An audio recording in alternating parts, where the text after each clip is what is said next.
I don't give a fuck what you say. It's the best intro song in the industry. I'll stand by it. You find me a better one, I'll PayPal you $5 because I've been PayPaling a lot of people money this week because people been winning my drawings. And then they win the drawings and they get to go do a Millie Maker ticket with me. You see that drawing right there? Yeah, we're gonna do that in a little bit. But I'm getting ahead of myself. I'm the Degenerate 75. I'm a high-limit DFS player. I focus on golf and football. That's what I do. My channel's like 5 months old, and people come here to listen to me to figure out what the fuck to do about golf, but more importantly, to figure out what the fuck not to do about golf, because we're gonna ask you some tough questions tonight, new guy. But before we get into that, maybe go drop a follow on Twitter. I'm almost at 3,000. Help the guy out.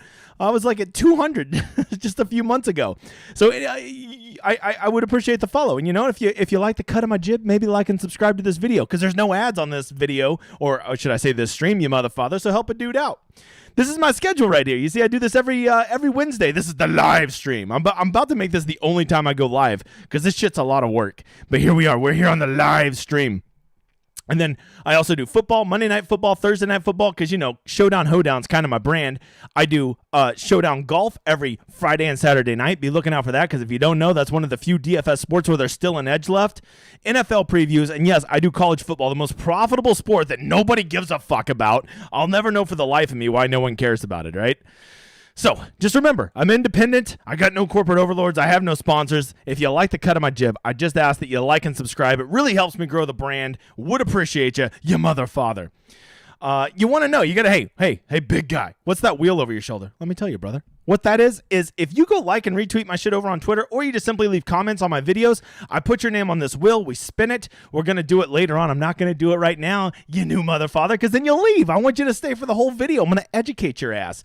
And we're going to do it, and if you win, you get a $20 ticket into the big event tomorrow on me, and we will split the winnings 50-50. That's what we're going to do. Okay, we're going to do that wheel. Am I going to do it right now? No, I'm not. Matter of fact, just to piss you off, new guy, look at that. Look at that. It's sliding all the way back here. Oh, shit. Now you're way back at the back of the line. You're going to deal with it. So I hope you're just finding me for the first time. I can't imagine you are if it's the swing season, but I have a theory. Maybe your favorite content provider is just not putting out content because they say, it's football season, we don't care about swing season. Well, first of all, fuck those guys.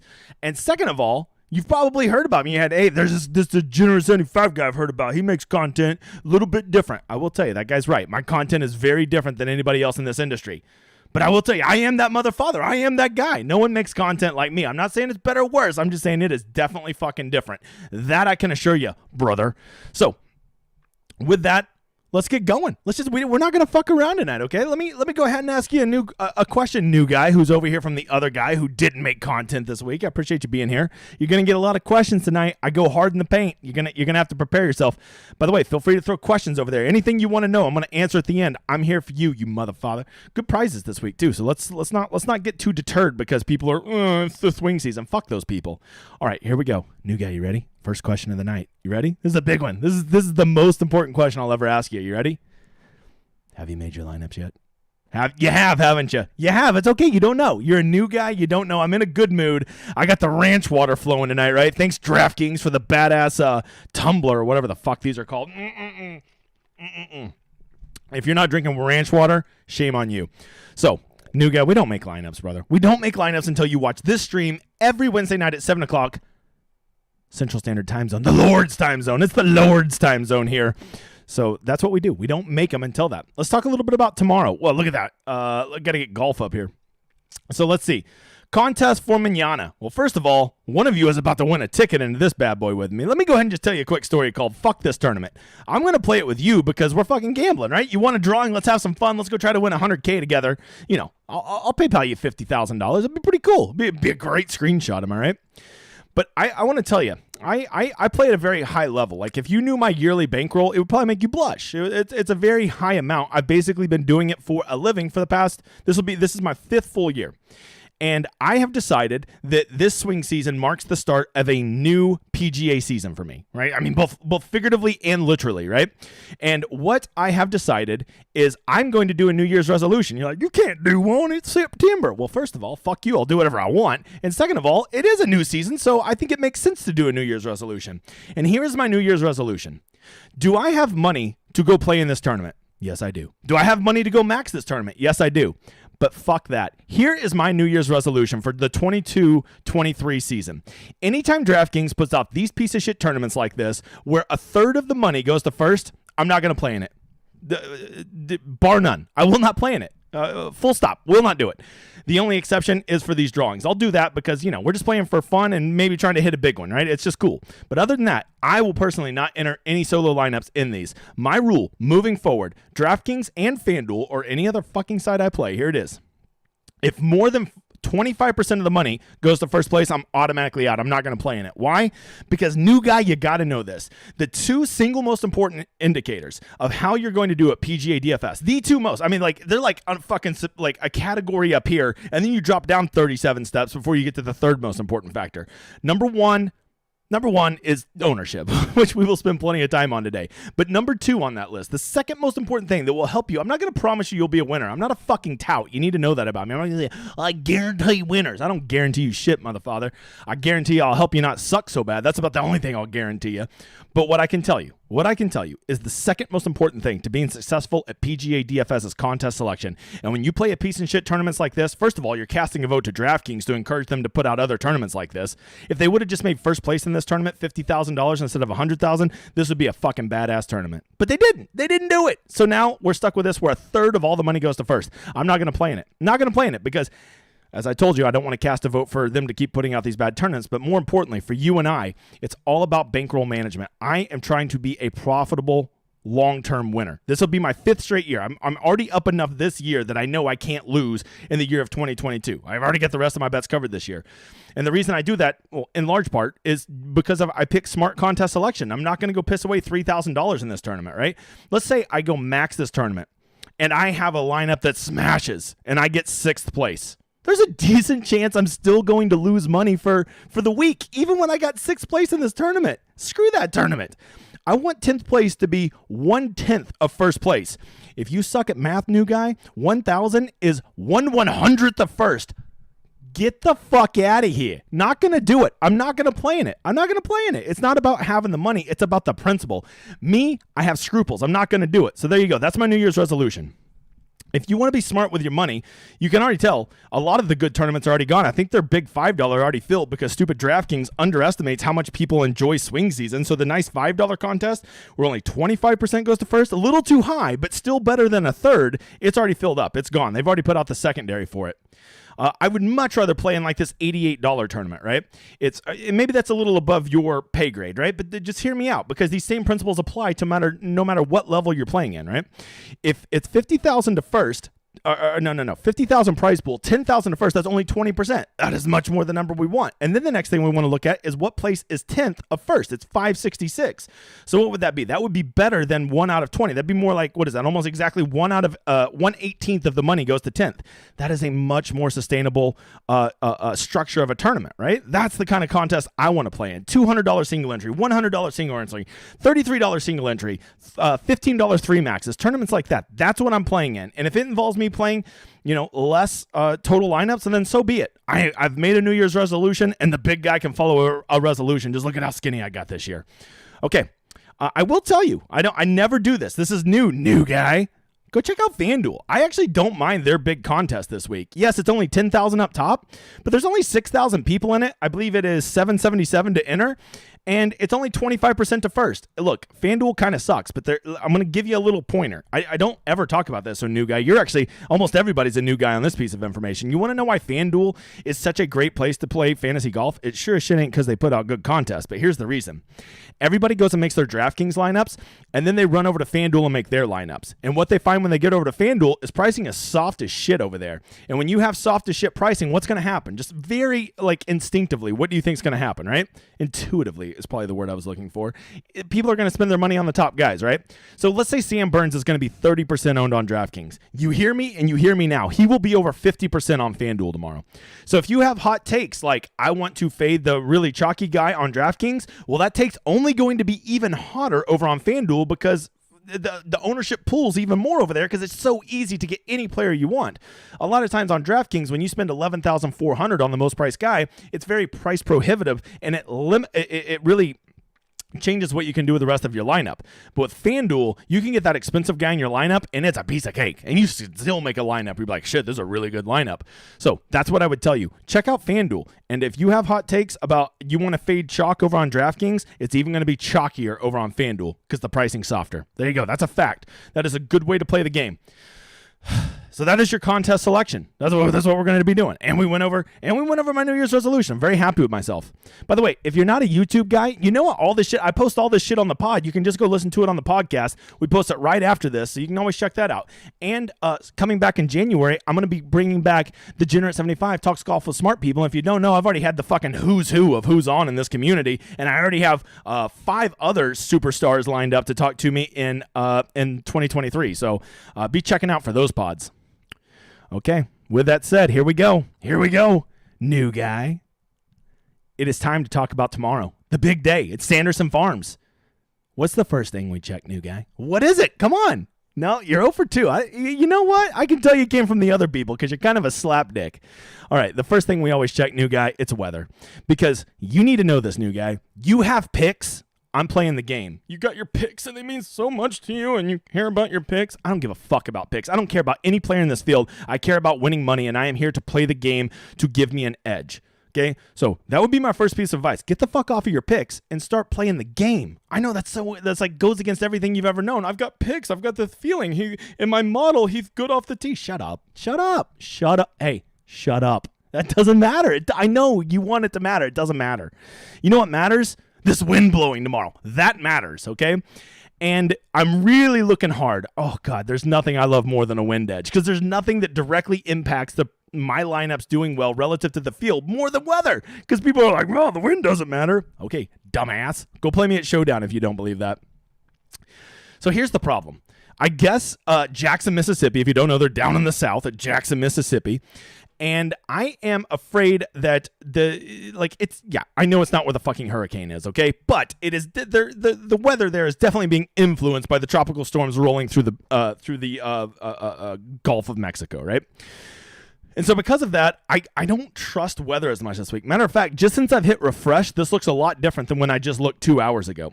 So here's what I'm thinking. If you made me pick, if you say, hey, you got to pick one side or the other, I would lean to this PM on Thursday, AM on Friday, because it has been very steady that the calmest that it's going to be during this tournament is going to be Friday morning. So I really want those guys out there Friday morning tearing up that course, right? But I'm not exactly sure that tomorrow afternoon is going to be a huge edge, right? Now, this is what you hope for. If you want to play that whole PM, AM wave, this is what you need to hope for.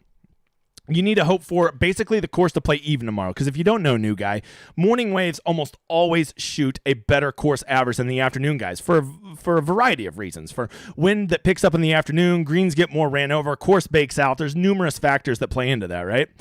But what you need to notice is the wind's pretty steady all day. So I don't think we're going to get much of a wind edge, right? It does seem to die down about 5 or 6, but like they're just going to be, it'll just be the very last guys playing their very last holes at that time. So I'm not putting a lot of stock in that. So your best bet would be that tomorrow, Thursday, it kind of plays steady all day. The early gusts in the morning kind of offset the softer conditions the morning guys have, and maybe the course plays even tomorrow, and then your Thursday afternoon guys go out there Friday morning and light that shit up.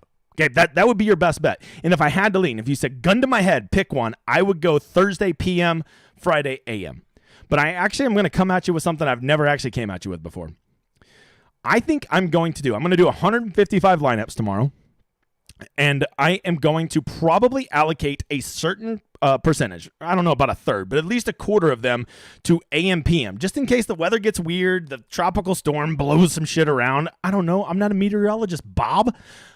And then I'm going to probably play about 40% because I feel more confident at the PM. So I'll do a 40% PM, AM stack. And then whatever's left over, what would that be? 35% of my lineups, I'll just do fucking random, right? Like from my whole player pool. Does that make sense? So I'm going to kind of hedge my bet both ways and lean a little bit more towards PM, AM. But before we do that, we're adults and we're not from that Wikipedia generation. We're going to check more than one site, dude. So let's go check Willy Weather, see what they're saying. Let's see if we're getting kind of the same narrative from them. 3-day wins. Okay. So it looks like Thursday, they have it pretty steady, a little lighter in the morning, and then it just stays pretty steady all day. Never gets up to 11. But then Friday morning, it does look like they're going to get about 3 or 4 hours in of gentle conditions, and then it kind of picks back up to that more moderate, right? So this kind of supports what we're seeing here. The problem with willy weather is it doesn't account for gusts, and if you don't know, gusts are what really determines the difference between the successful players and the impact on the scores, right? Constant winds these guys can handle, all right, but gusts not so much. All right, and then the third thing we're going to check, the Weather Channel. I was actually out in the Atlantic Ocean once, and I found a bottle, and it was corked. I opened it up, pulled out a note. I read it. It said the Weather Channel, I've heard, does weather. I was like, what the fuck? Why am I finding this in the Atlantic Ocean? Right now, I know what that means. So let's check here. Thursday, it is looking like the morning is a little bit lighter. Right around 1, it picks up. Never gets above 11 miles an hour. It's not going to get too hot or baked out. And then it looks like Friday, super soft in the morning, 3, 4, 6, 6, 6, 8, and then it peaks at 11. So once again, this is saying the same thing as our friends over at Windfinder, just not quite as dramatic and not accounting for those gusts. So I will say this. I will probably use in a very sick tiebreaker, right? Like I'm between two guys and I hate them both, right? Like why am I considering Vaughn Taylor? What the fuck is wrong with me? And then I see that he is PM AM or the other guy is AM PM. I'll use that to pick it, right? But I am not going to get off guys I like simply because of where they're starting at Thursday. There you go. And if you don't know, motherfather, I'm the weather king. Like no one plays the weather edge harder than this guy. So you need to know that, right? That's weather. That's weather. Go, take as much of it as little as you want. This is Windfinder. This is Willy Weather. This is the Weather Channel. Go look it up for your damn self. They're in Jackson, Mississippi. Learn how to read a map and look it up for yourself. I gave you my opinion on it. I've literally never been wrong other than the players. But you didn't even fucking know me then, so it doesn't matter. All right, there you go. That's weather. I would say this is the single most important thing you want to consider.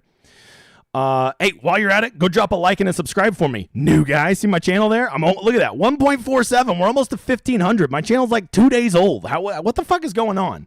And while I have a second, I have your attention. Look at all these motherfuckers right here. The reason that this video is brought to you free and this stream is free and I'm not bombarding you with ads is because all these badasses on this screen and all these badasses right here are part of my Discord, which is run through my Patreon, and I give them way more exclusive information. Matter of fact, right after this, I'm going to go make my final ownership video so they can have the most up-to-date best ownership in the industry.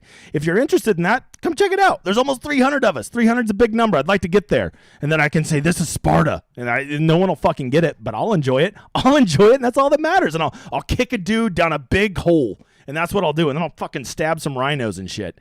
Watch the movie. It makes so much more sense. All right. Let's get to what keeps the people coming back. It is ownership. The single most important factor you will ever have at PGA DFS. Hold on. Let me do some product placement here. You know, I was so happy that DraftKings sent me this, but my lady made a really good point. So she said, they sent you 3 mugs after all the endless hours of free plugging you do for them. I was like, damn it, woman. You're right. I will say it's a little small for a ranch water vessel. I will say that. A little tiny on that side. All right. Let's get to the single most important thing. Now I got ice in my mouth. Okay. Ownership. All this is an ownership game, right? New guy, you got to hear me on this. I don't want to sound like a broken record because I know most people watching me right now have watched my shit a lot and they know, like, shut the fuck up and get to the point. Here you go. Golf is it has to be one of the 3 most variant DFS sports. In a sport where there's a ton of variance, why would you play ownership that everybody's going to be sharing? It makes zero fucking sense. 0 sense. You shouldn't do it. Play the game. Don't have picks. And so what I have here is I have my top 12 highest owned projected players. This is based off my rough draft. I still got to go do my final draft after this. But this is my rough draft numbers, okay? And if you want to see all 156 of them, come check out the Discord, you motherfather. All right. So now that we have this, my editor, Donkey, didn't update these, right? So red is going to be donkey chalk. If you don't know what donkey chalk means if you play it, you're basically a donkey dick, okay? That's what that means, okay? Generally speaking, my brand is fading donkey chalk. Sometimes it bites me in the ass, sometimes it doesn't, by the way, I just remembered, we are tracking all of our donkey chalk. I'm going to pick 3 donkey chalk people every week right here on this stream. I'm going to give a couple pivots, and then we are going to go with that, and we're going to track them. Week 1, it was like the donkey chalk didn't do well. It was like Taylor Pendrith, Cam Davis, and like Patrick Rogers. I can't remember. They did not do well. That is the answer. And so we're going to track who I think is donkey chalk. Yellow is going to be chalk. Like, I don't love it, but it's not horrific that you're playing it. And then green is going to be guys that are highly owned, so they are by definition chalk, but they're not really gross chalk. They're almost like acceptable chalk if you like them. Remember, never play somebody you don't like just based off their ownership, right? I don't care if a guy, if Ricky Fowler is 0.1%, I'm still not going to play him because he's a fucking loser. Okay, I don't care about that ownership. But what I do care about is if I'm indifferent from Sam Burns T. Gala to JT Poston. Like, I think they're the same player, right? Well, then I'm just always going to play the lower owned guy. If I don't have a horse in this race, I'm just going to play the ownership game. The only time I offset that is when I have strong convictions that one of the players is definitively stronger than the other. That's it. So let's go through these. The highest owned player, and I think this whole week boils down to this one question. It is this: to Sam Burns or not to Sam Burns? First of all, let me give the argument for him. He is underpriced. He should be $11,400 by my calculations. He is a superior talent to everybody else in this field. Sam Burns reminds me just of Max Homa that we just saw the last time we were out at a full field event, right? The Fortinet. Max Homa won. And everybody was like, it was clear he was definitely the best player, right? And he came in at like something over 30% ownership. Those are all reasons you should play Sam Burns this week. Now I'm going to give you the flip side of that. Reasons you should not play Sam Burns. As a general rule of thumb, anytime a guy in PGA DFS is over 30%, just a good rule to follow for the rest of your life, and it will pay off in the long run, I swear to you. Just never play him. Just straight fade him. Because 30% of the time, if Sam Burns gets a T32, which is probably around the 50 percentile of his outcomes this week, he's almost dead. Any lineup that has him is almost dead, assuming that one of the other top price guys, Tigala, Poston, Henley, somebody like that, places in the top 10. Basically, Sam Burns lineups are dead because there's no way you're going to be able to spend that money on him, eat a T32, and still be able to get there. So it's a very reasonable chance. Like, I would say at least 50%. That 35% of all lineups will instantly be dead because he just has a middling finish or he misses the cut. That is a very real possibility, right? And anytime you can box out a third of the players because Sam Burns has fatigue, Sam Burns decides, fuck this, I'm still hungover from the President's Cup, it is so hard to pass up on that. It is so hard to pass up on that. I can just box out 35% of players and I'm still going to go do my final ownership. He might finish at 37, 38%. And you got to ask yourself the question, because if you don't know, new guy, I ain't going to give you a single fucking pick. That's not what I do. You see this? Not a tout. You got to answer this question. But all I ask of you, new guy, is you do this. If you want to play Sam Burns, you commit. You commit to Sam Burns, right? And you play him in at least 2x what his projected ownership is, which at 35% means you have to put him in 70% of your lineups. So that means if you're making 150 lineups, right? You're putting 150 lineups in the $5, 150 lineups in the 50 cent. That means 105 of those lineups have to have Sam Burns. Oh, that's a big commitment, brother. That's a big commitment. So what I'm saying is if you're going to Sam Burns, you Sam Burns all the way. Don't be a pussy and play him 30%. Don't pay the rake. Don't pay the rake. You shit or you get off the pot with Sam Burns. That's my only advice for you.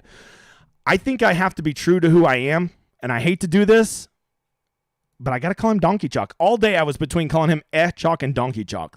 And my initial instinct is he's Chalk, because even though he's high, he's such a superior talent to everybody around him, it almost justifies the extra cost of ownership that you have to eat.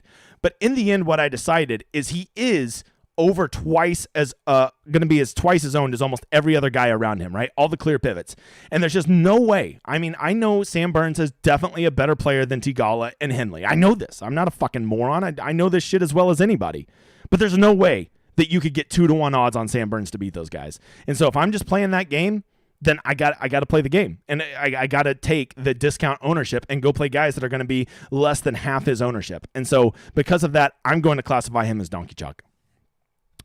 Taylor Montgomery is a guy that, before I lie to you, let me go check Taylor Montgomery. I'm pretty sure he was the one that everybody wanted to play. He was the big chalk last time, right? Yes, it is him.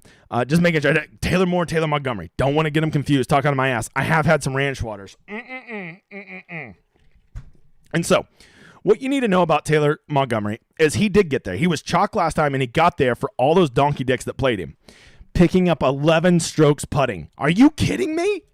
11 strokes? He could play 100 more tournaments. I will bet you right now he doesn't pick up 11 strokes putting in any of the next 100 tournaments he plays. That was a fucking miracle that he did that. And he got all the donkey dicks there.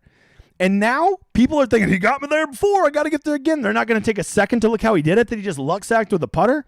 I was pretty warm to playing Taylor Montgomery until I saw that ownership of 24.2%. Then I fell over laughing and almost died when I saw that. Get the fuck out of here. 24% Taylor Montgomery, the definition of donkey chalk. Hey, Jeff, Zach, all my guys in the Discord that are helping me track this. Taylor Montgomery is donkey chalk number 1. Fuck that guy. We'll talk about his pivots in a minute, okay? Moving on. Davis Riley. I was really excited to play Davis Riley. I'm a Davis Riley truther. I think he's going to be really good, and I think he's a future star, and I was pumped to play him this week. I was like, $9,000 Davis Riley, sign my ass up, until I saw 22%. Get the fuck out of here. Get out of here. Donkey chalk number 2, Davis Riley. And by the way, new guy, if you're looking at this and you're just saying all the highest owned guys are donkey chalk. Well, first of all, that is correlated, dipshit. But I'm not going to do that with all of them, so pump your brakes, fucking get a ranch water, and enjoy the show, man. So, Davis Riley is definitely donkey chalk. I just don't see how you can pay 22% for him when there's players just as good right around him that are legit. I mean, legit, a third to half of the ownership is him. Get out of here. All right, Tigala is coming in at 19.8%, but relative to the guys around him, are you ready for this one? I think Tigala, if he's going to come in at 20%, this is my rough draft, so I don't want to hear any shit if he comes in at 23%. I'm going to update it tonight. I got that as acceptable chalk. I feel like 19.8% is very reasonable ownership for the place that he is at and the salary he is at and the talent level he is at. So yes, is he chalk? Well, anytime a guy is 20%, he's chalk. But there is no obvious pivots around him, and he is actually quite a bit lower than Sam Burns right above him. So by my definition, he is chalk, but he is not disgusting chalk. He's not chalk or donkey chalk. Scott Stallings coming in at 16%. God, that's right on the edge, man. Scott Stallings, first of all, when the hell did Scott Stallings become a $9,500 golfer? Am I in the fucking Twilight Zone? We're talking about Scott Stallings. And hey, before you talk any shit, he's won me more GPPs than he has you. I guarantee you, brother. So I love Scott Stallings. But Scott Stallings at 9,500, like he's like a $7,800 golfer. What are we doing? And he's going to be 16%. Just because his salary is high, and I understand one rule that people spend their salary, I'm going to call him chalk, but I want you to know he's right there on the edge of disgusting chalk. Russell Henley at 16.2%. That may seem high to you, but it's really not. Like, you got to remember, rule number 1 is people spend their salaries. And when people spend their salaries, if they get off Burns, they're going Tigala, Henley, McCarthy, or who the hell else is up there? The other guy. Who the hell else is up there? Now I got to go look. Poston. There we go. So, there you go. Trey Mullinax at 15%. Like, I am so ready for this Trey Mullinax nonsense to be over. That's just donkey chalk. Trey Mullinax, I will say this till the day I die. He's a $7,200 golfer. He's $8,300, and people playing him like he's the second coming of Jesus. Get the fuck out of here. Get out of here. Denny McCarthy, $9,900. Oh man, 15%. Can't play that. But really, that almost all of that ownership he has is just simply because people are going to spend their money, and so they're clicking on him. When you look at him relative to everybody else around him, he's not really that chalky at all. He's only chalk based on the total number. Emiliano Grillo coming in at 15 or 14%. Once again, he is right there on that edge of chalk and okay chalk. A lot of that ownership is just because people are spending their money, but there is really clear pivots off of Grillo, so I got to at least call him chalk. Now, this one I find particularly gross. It's Dean Burmeister and, he's not on here. I think he'd probably be about number 13 on this list. Alex Smalley. Both of them are coming in at about 14%, 13 to 14%. And I just want to remind you, their names Dean Burmeister and Alex Smalley. What the fuck are you doing? What are you doing? 14%? There's like, Brendan Todd is right there at 2%. I'm not saying Brendan Todd's good. I'm just saying there's no way he's 7 times worse than Dean Burmeister. You don't even know where he's from. I could just say he's from Finland. You'd be like, yeah, he's from Finland. No, he's from South Africa, you dumbass. Okay, so Wyndham Clark, I still don't get this love affair. He's right there on chalk. And then Seamus Power at 13%. You say, well, why is he chalk and he's okay chalk? Because Seamus Power is a lot better fucking golfer than Wyndham Clark. There's your answer to that one. So even though Wyndham Clark or Seamus Power does have a little bit of ownership, I'm calling him okay chalk, right? Like, he's chalk by definition, but there's not clearly obvious pivots to players that are just as good around him. The pivots off of Seamus Power, to me, in my opinion, are players that are definitively worse than him. So there you go. Is there a lot more of these I could do? Yeah, I did it from my fucking Discord today. A real long video about all the chalk. But you only get to see the top 12 because I don't want to be here all fucking night. So there you go. That is the chalk report. Let's get over here. So my donkey chalk players are going to be Taylor Montgomery, Davis Riley, and Dean Burmeister. That is going to be my 3 official donkey chalks. It's all based on projections. These ownership projections could be off. I'm still going to adjust mine tonight, but based on what I know and based on how I think people are going to play, Taylor Montgomery, Davis Riley, Dean Burmeister are all the donkey chalk. And so now I got to go come up with some pivots off of them real quick, right? So instead of Taylor Montgomery, my primary pivot is going to be let's see, who's the next one I got to do? Davis. All right, so here you go. My first pivot off of Taylor Montgomery is going to be Denny McCarthy. My first pivot is going to be somebody who's just lower owned than them, right? That's all the qualifications. And then the next part of the qualification is then there's my punt pivot, right? A guy that's just like, you're just playing him because he's way lower. I guess my punt pivot off of Taylor Montgomery, the rule is they have to be within 500, but it's my fucking rule, so I'll break him if I want. JT Poston, he's $600 more, but that's my mega pivot off of Taylor Montgomery, okay? My pivots off of Davis Riley. So my first pivot is going to be easy. That's going to be Keegan Bradley. He's definitely going to be lower owned than Davis Riley. And my second one would be Christian Bezadenhout. One is $300 more, one's $400 more. That fits in my rules. Even if it didn't, I'd still do it. Fucking deal with it. And the last one, Dean Burmeister. My primary pivot off of old Dean Burmeister. You know what? Justin Suh is going to be kind of highly owned, so I feel like that's cheating. So my primary pivot off of Dean Burmeister, I'll take Andrew Putnam. Nobody's playing Andrew Putnam. And then I'll even go even nastier. For my super punt, I will take Brendan Todd. So there you go. That's my pivots off of the mega chalk, right? Off the donkey chalk. And what we're doing is we're tracking that for a full year, because everybody said 2022, it's the year of donkey chalk. Well, I mean, is it? Because, like, you know, some people say, well, 58% of the time the chalk hits better than the other people. Yeah, but they're like way more higher owned than 58%. So my point is if they're performing relatively equal and I can get this guy at 1/3 the ownership of this guy, you should make the pivot every time. So we're going to track this and not just talk anecdotally, but actually have some fucking quantitative analysis to it instead of just saying how we feel. So that's what we're doing. We're 1 week in. So far, the pivots are way ahead. So there you go. That's my pivots. If you don't like who I picked, well, fucking go watch another station, brother. All right. Let's talk about the model here. I really was big on, first of all, models. You want to know how I feel about your model, new guy? Fuck your model. That's how I feel about your model. I don't care. Models are the most overrated thing in fantasy golf. I like to use them to find my sleepers, and that's about it, right? I'm not going to look at this and be like, oh my God, Teagal is 25 in my model. I can't play him. Get out of here. Get out of here. You get out of here with that shit, okay? If you get a model and it means the world to you, okay. If the model's the only thing that matters to you, Emiliano Grillo is the Father, the Son, and the Holy Ghost. You go put your whole life savings on him. Get out of here. You get out of here. So, what I'm taking away from the model, I really was trying to focus in the swing season. Models are even noisier, right? Because we have a big gap since a lot of these guys have played. They've maybe played the Fortinet, and that's the only round they've played in the last 6 weeks. So to look at their recent form, to look at their ball striking, to look at their approach is very misleading. So then you start looking at numbers from a more zoomed out view, right? And you start looking at their past 50 holes and past 75 holes, but then that's not really a true reflection of how they've been playing. That's a reflection of who they were, not who they are. That was good, wasn't it? So let's just go through it here, right?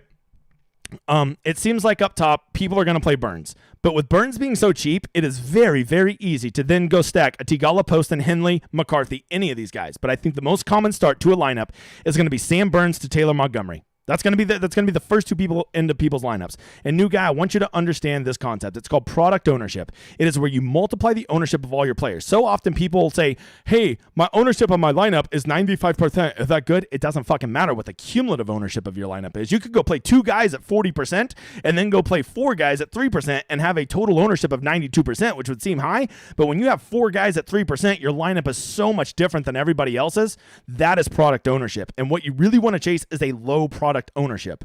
Okay, if you want to eat the Sam Burns chalk, I get it. I truly do. If you want to eat the Taylor Montgomery chalk, I get it less. But whatever, it's your fucking money. You do whatever you want. So if you play those guys, that's fine. Go stack them 1-2. But then the next 4 guys in your lineup, I really encourage you to try to get all of them at less than 5% ownership, because that will make, now you're going to be taking the 35% of Sam Burns, the 25% of Montgomery, and that's a really high start to your product ownership. But now if you go times 5%, times 5%, times 5%, and times 5% for your last 4 guys, now all of a sudden you have a really, really low product ownership. And when you have a low product ownership, not only does that dramatically reduce the chances that you're going to be duped, which is important, but more importantly, it really dramatically increases how many 2v2s you have versus other people. Because what you don't want is to go start your lineup with Sam Burns, Taylor Montgomery, Trey Mullinex, and Dean Burmeister. There will literally be 1,000 lineups that will start with those 4 guys. And now you're just playing 2v2 versus 1,000 guys. You don't want to play 2v2 versus 1,000 guys. You want your lineup to have a lot of chances to differentiate and be different and have leverage on the field. And how you do that is by just eating chalk at 1 or 2 spots and then really differentiating in those other 5 or 6 spots. It doesn't have to be all pivots. Not every low-owned guy is a pivot. Sometimes it's just, I really like Brennan Todd. I don't know why you do, but that's just an example, right? So focus on product ownership, where you simply just you multiply the ownership of all of your players, and you want that number to be as low as possible. That's what product ownership is. And what you'll learn, if you're really not good at math, is the more guys you have at really low ownership, 1, 2, 3, 4%, those guys dramatically decrease your product ownership. And the lower that number is, the better. So the more 1 and 2% guys you can have in there, the more unique your lineup is, the more leverage you have. So that's what I encourage you to do, especially if you're a Sam Burns / Taylor Montgomery truther. Okay? That's a great way to get different, brother. Okay, so what are we learning from the model here? It seems like Sam Burns is going to be popular. People are going to go stack him with somebody. Guys that, don't play Sebastian Munoz. He's withdrawn. Not that fucking Fantasy National has that shit up. You're like, why are you using their site? Because I don't fucking have anybody else. I'm working on a partnership right now. Shut your mouth, new guy. Okay. Keegan Bradley, I thought Keegan Bradley was always a chalk donkey, but nobody likes Keegan Bradley. Okay, whatever, I'll play Keegan. Christian Bezadenhout, I'm going to go ahead and tell you right now, there's this narrative out there that this is a hit and giggle course and this is a country club and everybody's going to shoot 23 under. You look at me and you look at me right now. The winning score is not going to be 22 under. The winning score is not going to be 20 under.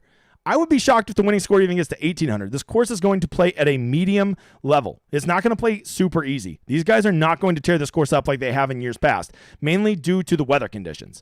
Okay, and so because of that, I kind of want guys that aren't just birdie machines, right? I think that it's not just about what the winning score is. It's like, what is 5th place? I bet 5th place is like -13 this week. Like, it's not going to be super low. And so because like on a normal year, Sanderson Farm 5th place would be like -20, right? That's a big difference.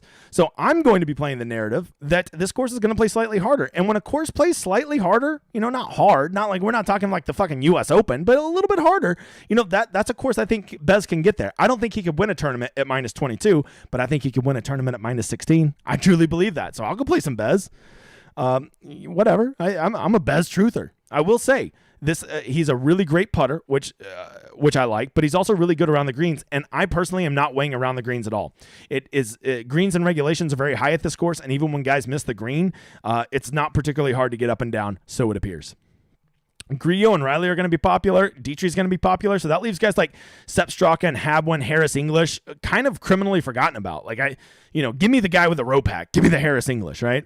That's something to consider. And by the way, you got to hear this. Don't just simply go play Sepp Straka, Habwin, English, and nobody else from this range. Because some of these guys from this range are going to smash. You just got to have the luck and or wisdom to pick the right ones. That's what you really got to be doing, right? Gary Woodland's going to be low owned. Chris Kirk's low owned. I thought everybody loved Chris Kirk, but I guess Wyndham Clark is the second coming of Jesus now, so we got to play him. Steele, Rye, Putnam are all surprising lower owned, but Smalley and Burmeister are eating a lot. People are going to play the loser, Patrick Rogers. I'm just so happy. Anybody under 8,000 that's over 10%. I take that back. Over 8%, I'm probably just pivoting off of, right? Like, why would I go play a guy that's 10%? Like, why would I play a 10% Luke List? I could just go play, I'll go play Nick Taylor or Mark Hubbard. They're going to be lower owned, and they're just as good of players. Go play Patrick Rogers so I can shit on you on Twitter when he misses the cuts. Or no, he'll be leading after 36 holes, and you'll be tweeting at me, and then he's going to finish T58, and you're going to be crying in your Cheerios, you motherfather. Okay, hey, there's my boy Paul Haley. He was one of my big sleepers. I'm going to give you a couple sleepers here. Guys that I think are really good. Lee Hodges and Hayden Buckley. If you're on team ball striking, you've got to be checking out these guys. Brandon Wu is one of those guys you just bet on with talent. He's a super talent, and he is way underpriced. Yes, I know he's not in the greatest form, but he is good. Mackenzie Hughes, I'm just telling you, I will die on this hill. He is a better golfer than these guys down here. And the last tournament out, he actually picked up some strokes putting. I'm not telling you to play him. I'm saying go look at him. Because if this really does turn into a putting contest, who the fuck more do you want on your team more than Mackenzie Hughes and Denny McCarthy? There's nobody. They're the two best putters out there. Let's see. Other guys, the Smother Man, if you're on team ball striking, you got to love him. Chesson Hadley, I thought he would be popular this week. Look, he is a tremendous Bermuda putter. He is really good on fast greens. He's been ball striking it recently. Chesson Hadley, sign my ass up. This MJ Dafia, he seems relatively popular to the guys around him. Okay, you go play him. I'll just go play Adam Schenk and Adam Long, Michael Kim, who let people down, Sam Stevens. That's the kind of guys I'm going to be checking out, right? Sam Ryder, I feel like Sam Ryder is way better than all these slapdicks down here. There's my boy Endicott, who almost won me a showdown not too long ago. And I'm not going to give away all my sleepers, but like if you want some really sick ones to go look at, go check out Jimmy Walker. Had one of the best approach rounds of his best approach tournaments of his life last time out. And Kramer Hickok is a horrific putter, but man, that guy has some approach. And I feel like if he just rolls in a couple putts, which I believe Bermuda is one of his least worst surfaces, he might be worth considering. So there you go. Is there a lot more sleepers and people out there? Yeah, there is. Am I going to give them to you? No, I'm not. Because I don't give picks. All right, last thing. One guy I am definitely playing this week. See, this is what I got to be careful. You listen to me, new guy. With so many of the big names in this industry not doing content this week, there is a chance that I will move the ownership needle, maybe second or third most of anybody in the industry this week. A lot of people are going to watch this stream right now and watch the replay later. So what I say here actually will impact ownership, which is fucking weird to think about. It's so weird that I move it. But anyways, the one guy I am definitely playing, Sahith Theegala. I just think he's going to win on this swing season. I got to play him. That was probably stupid. I just bumped his ownership 3%. But what the fuck are you going to do? I'm a man of the people. I'm honest. Okay, so now maybe that's the reason you get off Theegala, because now I probably just bumped him up to 23 or 24%. Maybe I just moved him to chalk. And the one guy I am definitely fading with every fiber in my body, Taylor Montgomery. What the fuck are we doing? I don't care. You could tell me he's the next Will Zalatoris, Cam Young, whatever up-and-coming star. I don't give a fuck. 25% for $9,600 guy that's only luck sacked with a putter? You get out of here. I could respect playing him if he were 15%, but if he's really going to be 25%, which I currently haven't projected at, good fucking luck, brother. Okay, that's it. Let's get to the old drawing. This is for the big Will right here. Oh, we still got 100 people in here. That's more than a big name in the industry had today. Hey, Royals Chief. That guy he won like a week ago. This motherfucker right here. He's on a heater. There you go. He's doing a lineup with me. I'm gonna do one for my Patreon too. This is for a $20 ticket with me tomorrow. Just reach out to me. And we'll make it. Here we go. Jeez, I swear to God that guy's won before. But in case that guy doesn't get a hold of me, I'm gonna do one more. Oh wait, no, that's the Patreon. Fuck that. I'm not even gonna let you see what happens. And then I'm gonna do one over here for the chat, because I can't believe that we have more people in this live viewing than some of the bigger names in the industry had today. So I'm gonna celebrate 100 people in here. Let's go. Drop a like while you're in here, you motherfathers. Let's see. The winner in here is Aaron Favre again. Favre, cheers, brother. Here I gotta do the cheers for Aaron Favre. Cheers, brother. I'll tell you what, him and Royals Chief are on a fucking heater. They're on a fucking heater. That's why you should be here. By the way, if you think I rigged any of this, you are dramatically overestimating my abilities. All right, so there you go. Hey, I want to take a second. I want to shout out a couple guys, man. When this is the swing season and content is not as relevant as it normally is, and so I have found myself finding some new content, and I think you guys should check it out. If you want some content to fill the void that some of the big guys aren't making content, and you still want golf content, and you don't want to just fucking listen to me, I get it. So here's a couple guys to check out, because if you just listen to content based on how many likes they get or how many people listen to their show, that's like only eating at restaurants based on who has the most Yelp reviews. Okay, there's that little Mexican place down there on the corner that no one fucking knows about that makes the best fucking tacos in your whole city, and you don't go there because they only have 3 Yelp reviews. That's fucking stupid, because I'm telling you, some of the best content out there is from people that don't get tons of views. And I'm not saying they don't. I'm just saying these guys definitely deserve more. So here's my dude, Michael Cavalunas. I've actually talked to him before, a friend of mine, and I listened to his podcast, Cutline. It's fucking awesome. It is entertaining. It is funny. It is informative. It is to the point. It is good stuff. And I also want to shout out the Model Maniac. He had Scott Holdridge on, and those guys are funny together. They do good golf content. A lot of you that probably listen to me already know about these guys, but just in case you don't, go check them out. Give them a listen. I'm not saying you'll love them, but I'm saying you probably will. Okay, so there you go. There's a shout out for my dudes. So with that, let's get over to the old chat-a-rooney. If you have any questions, drop them over here. I'm gonna be answering them. The ranch water is flowing. Hold on, let me get a drink so I can get extra saucy with these responses. All right, here we go. Getting over here.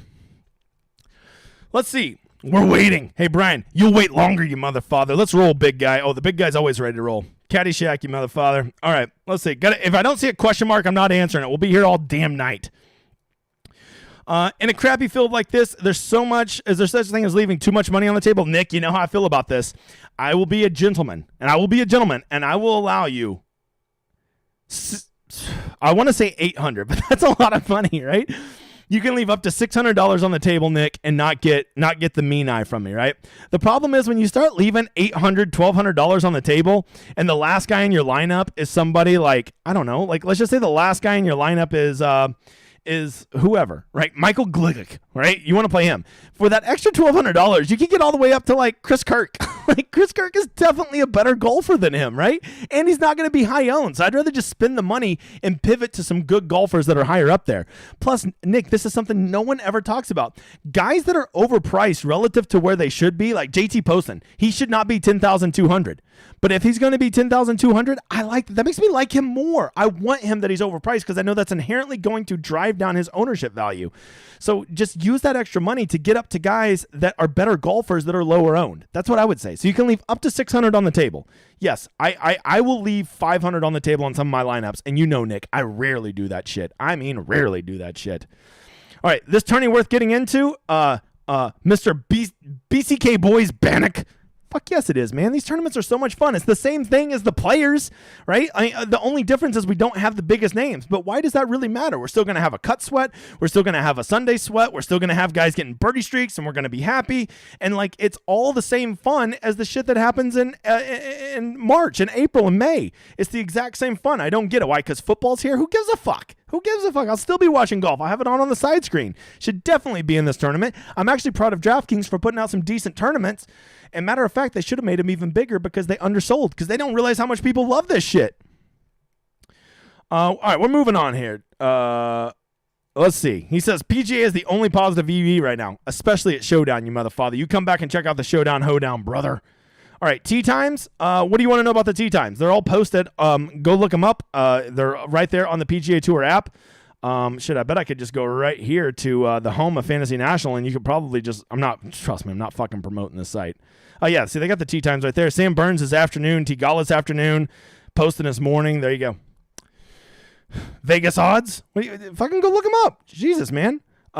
Yeah, what? He knew to check the weather. Cup size. Okay. Your Showtime cup sizes. I think he's making fun of that guy. Let me guess. Weather. That's right. You guys get it. Let's see. Looking for question marks. I don't see question marks. It's going to be a short night. Jeffrey Kilmer says, I only play single entry contests. Love Montgomery.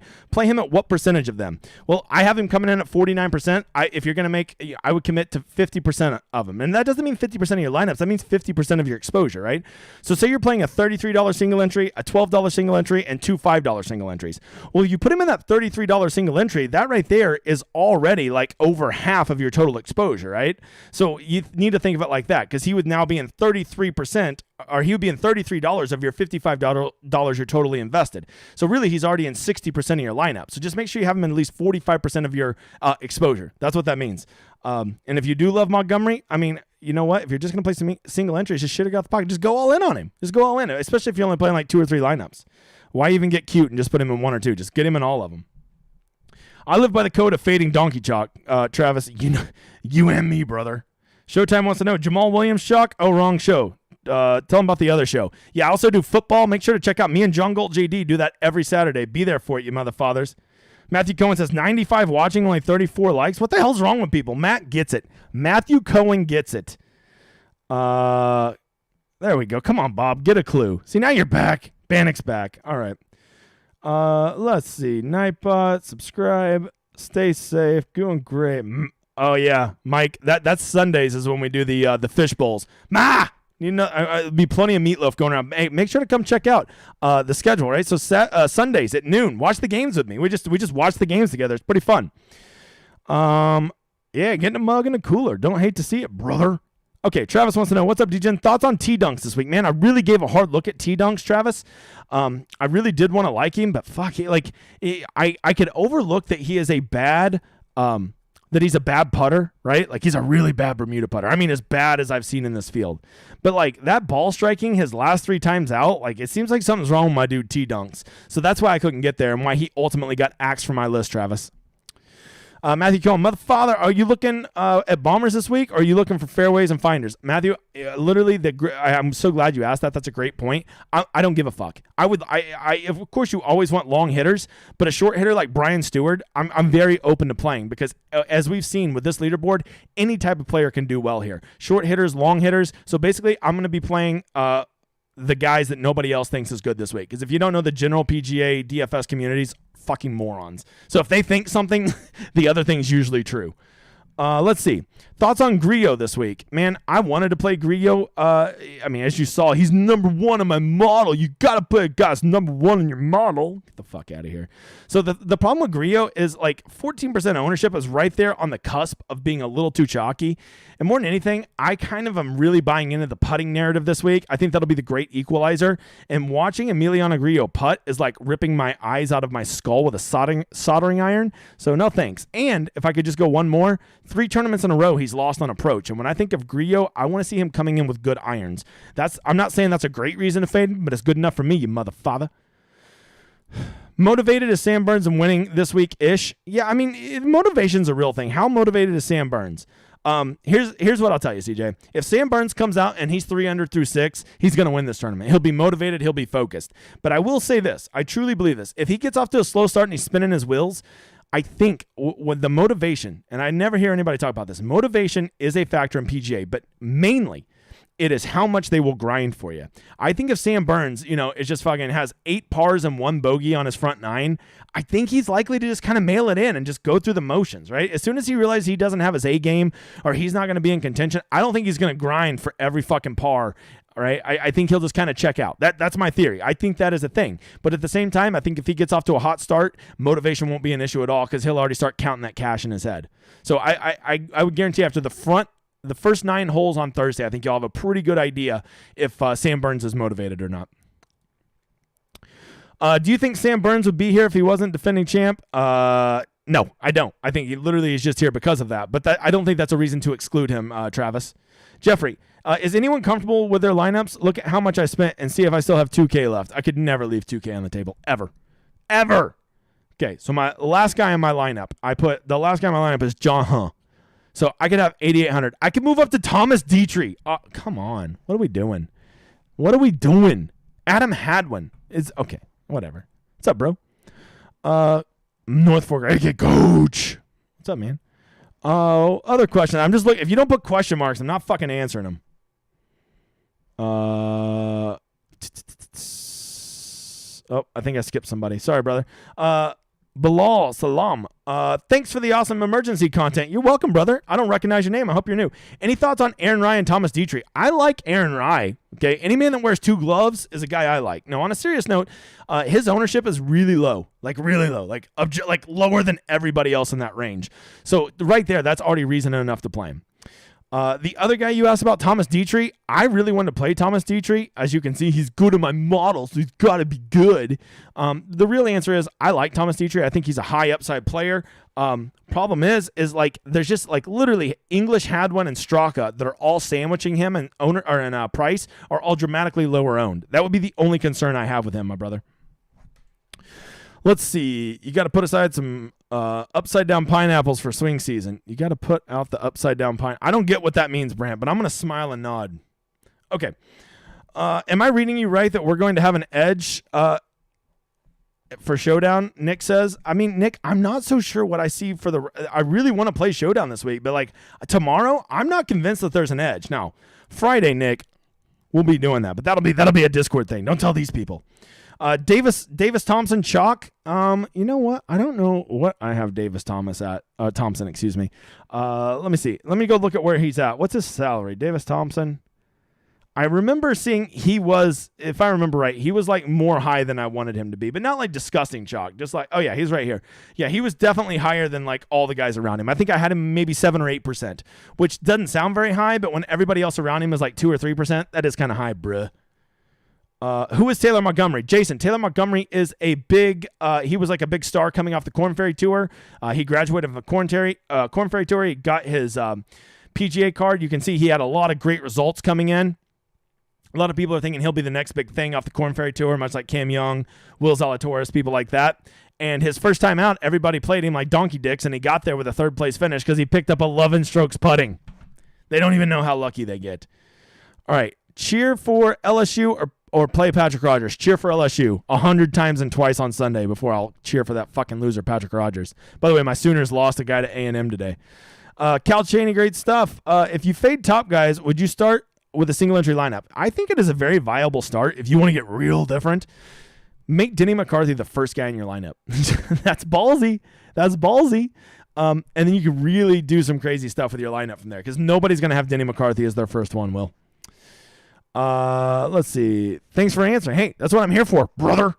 Burns is probably only at this tournament because he's the defending champ. I don't disagree with that, Greg. Star-Lord's dad, which player are you playing that we shouldn't? That's a great question. Who am I playing that you shouldn't? Well, I guess the answer, Vaughn Taylor, because I hate him. And I'm already practicing. I've already been working on my flexibility to go ahead and kick myself in the nuts when I play him. Fuck that guy.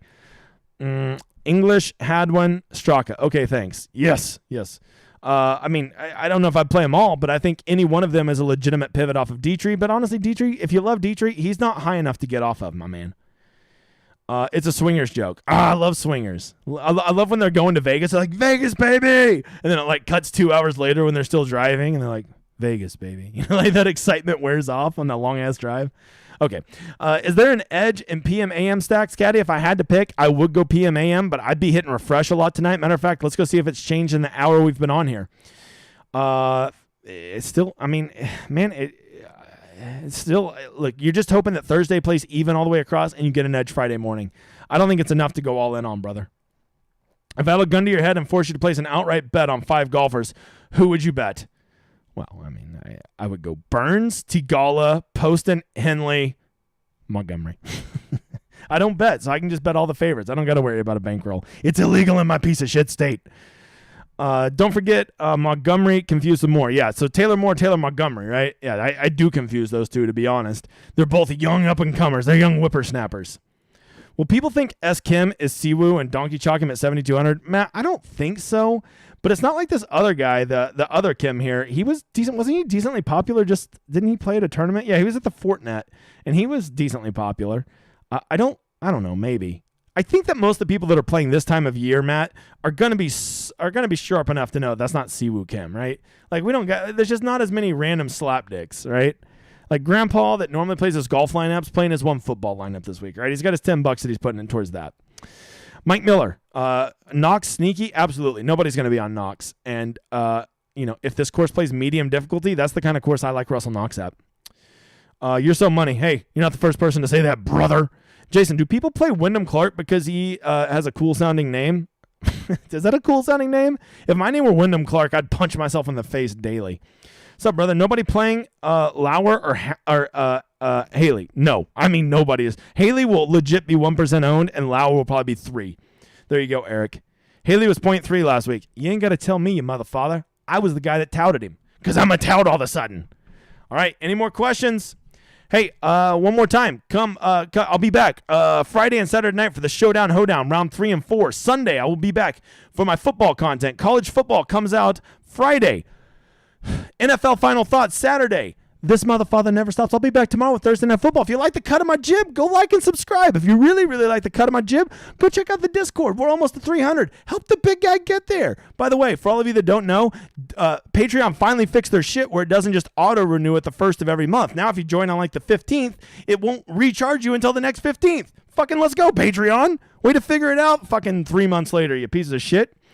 Okay, I think that's it, guys. I think we're out. I appreciate you being here. I've enjoyed my time. Let's go kick some ass tomorrow. If you have any questions, slip into the old DMs. I'll try to help you out, not big dog anybody. I hope you kick some ass tomorrow. I hope you have some great screenshots, and I hope you enjoy my outro.